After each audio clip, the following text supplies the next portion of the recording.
Okay, people, have I got a book for you? If you're in business, this is a must read.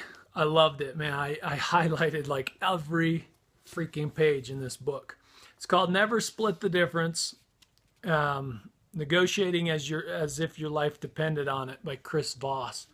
Chris Voss was the lead hostage negotiator for the FBI for I think like 15 years. So he he knows some stuff. He's been in some intense situations and conversations that outdo any business negotiation. You know what I mean? Like, what's $1 million compared to a life on the line, right? So when it comes to cutting deals and negotiating under pressure and having, uh, I've heard people say that like you're only what I'm not going to say it correctly anyway. The idea is basically that you're as valuable as the number of awkward conversations you're willing to have, right? um, well, here you go. Like this guy made a living having really awkward and intense conversations, and he walks through sort of the experience that they had in the FBI and other organizations of learning how to negotiate. Um, Originally, it was very much like offer counter offer, right? You have something I want, we have something you want. Let's meet in the middle and get us out of here, right? Everyone walks away safe. But the problem with like hostage negotiation is sometimes a lot of times, they're say for one of his examples in here is like a taxi driver had a customer fall asleep in the back of his car. Well, he kept something to knock him out once he was out in his car. So he falls asleep. He uses his little you know um, chemical, puts the dude to sleep. The guy wakes up tied up in a cabin in the middle of nowhere, and this guy's demanding a certain amount of money from the family. Well, the family doesn't always have $1 million at hand or whatever. So the problem with counter offer in that situation is we can't meet your demands, period, and yet you're going to take the life of someone we love, right? So you're not going to win. Like, you can't win. Even if you get him to come halfway or something, you still can't come up with that kind of money. If it's a family who's barely scraping by, they can't just fork up 500 grand at the drop of a hat. So you're not going to win. And these principles that he takes, he's actually he does a lot of business advising, and he has his own organization, the Black Swan, and he does a ton of negotiating and education on negotiation. So anyway, they after like a disaster would happen, they of course would really analyze what happened and why did this go wrong, and go to turn to different experts to figure out ways of negotiating. Well, long story short, they continually adopt new ideas from other places, and a lot of it came from like psychologists and therapists and things, right? How do you effectively communicate with someone who is out there? How do you communicate with someone who's angry or someone who is threatening, right? And so he walks through some of these techniques, and it's interesting though because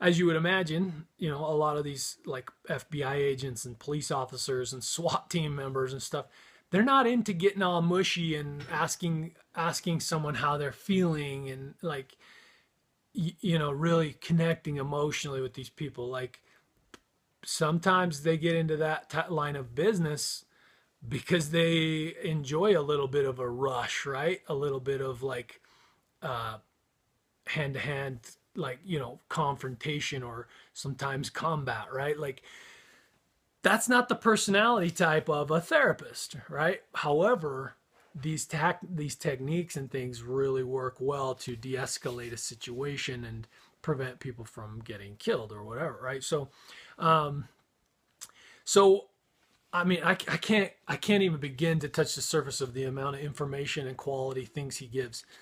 This is not a book where he had like a good idea and then he turned a tiny little thing into a big monotonous book. This is like every section was like really good and packed with helpful tips and information. So he talks about, communication styles, personality styles, how to recognize the personality style of the person across the desk, right? Are they very assertive? Are they kind of passive? Are they analytical? And right, and how to kind of learn which tactics to need to use. Like if they're assertive, you want to model them, because assertive people, like if there's a conversation, they're the ones speaking, right? And once they're done speaking, well, there's nothing left to be said, so the conversation's over. So the way you make a deal with that type of personality is you model them. You basically take the 3 or 4 key words they said, or the end of the phrase or whatever, and you kind of repeat that back, and then that is their cue to expound, right? And do it again, and they expound and they expand. So then you have to steer them in the direction that you want them to go, while, so then it's their idea, and eventually you get them to make their own deal with you, right?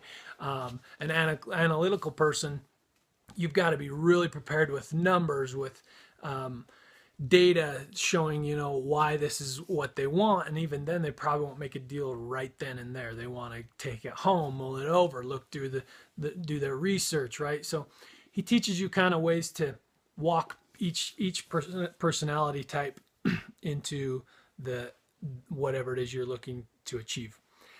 And then this book couldn't have come at a better time for me. As some of you know, I've recently started 2 different businesses at the same time.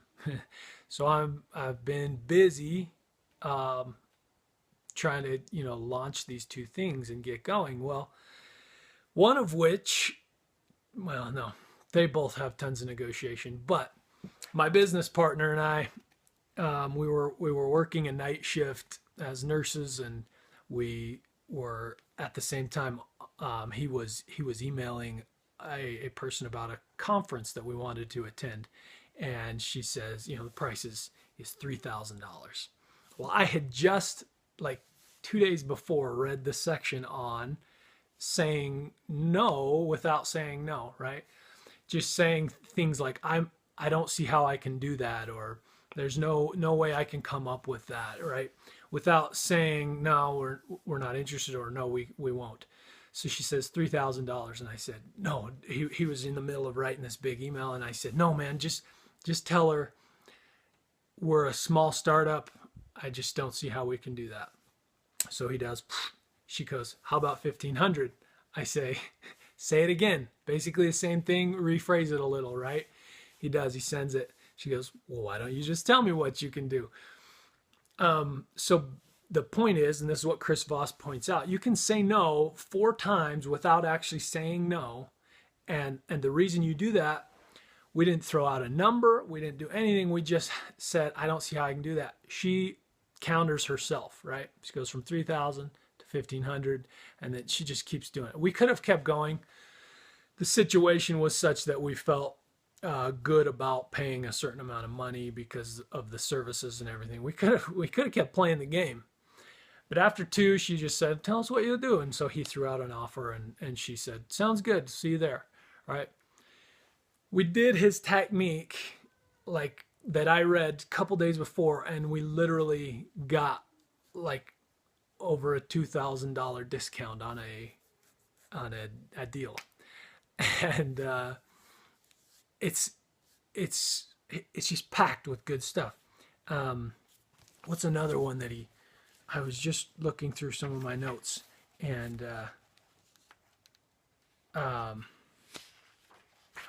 one thing I wanted to say, he talks about like labeling, just throw out, like, label the worst thing, and then it just diffuses it, right? If you have an angry customer, or they'll be frustrated with something, or one of the barriers that they're going to bring up, you just bring it up first and throw it out there, and then they kind of like they get this impression that like, oh, we're on the same team.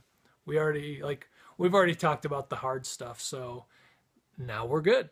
We're on the same side. and they're way more willing to make a deal. So label label the hard stuff. You hear that in therapy, right?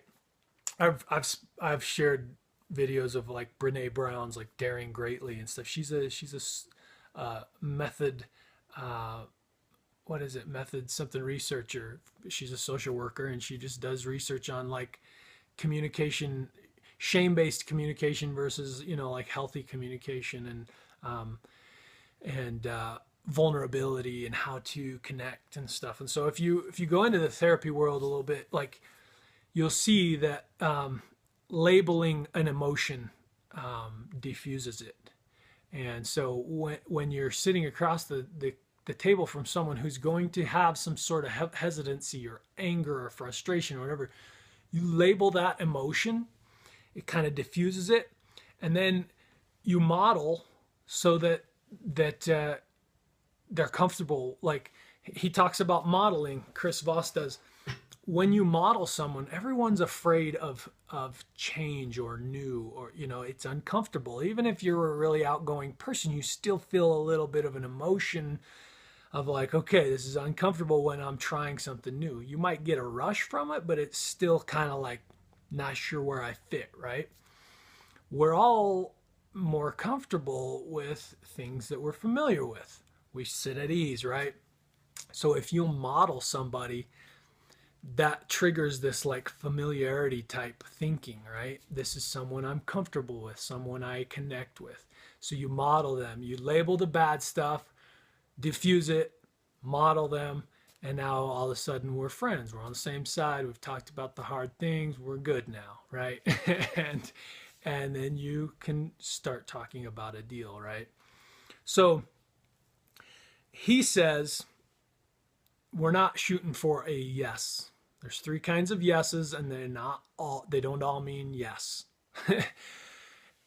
And that people will act to avoid pain with a much higher percentage than they will act to gain something. We don't want to feel the pain. So we all want to gain, but we're not as anxiously engaged to winning as we are anxiously engaged to avoid losing or pain. So if you can get them in that mindset, and he explains techniques to do that, you're much more likely to get them to act. If they think they're going to lose out, all salesmen try to use this technique. They just don't have a really good way of doing it, right? If you can create urgency, that's like, oh, they're going to leave and I'm not going to be able to buy ever again. That's what salesmen are trying to get to, but he has far better methods to do it. Sometimes salesmen make a mistake by trying to do that, and then all of a sudden the deal's closed and it's shut off. They don't have the opportunity to sell anymore because the buyer was like, fine, go, I'll just go somewhere else. And then it's like, dang it, the urgency's gone, right? I didn't do a good enough job of putting them in a loss type mentality. So he says, we're not shooting for yes, we're shooting for a that's right. Or even when they say no is just a piece of the conversation that gives you information. And he talks about what no means and the ways that you can go around a no.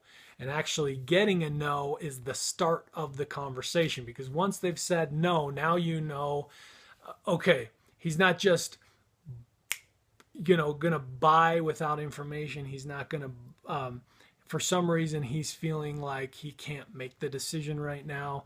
What are those reasons? He has to go to someone else to get approval. Who is that person and why? What do they want to know? That's the start of the conversation when they say no.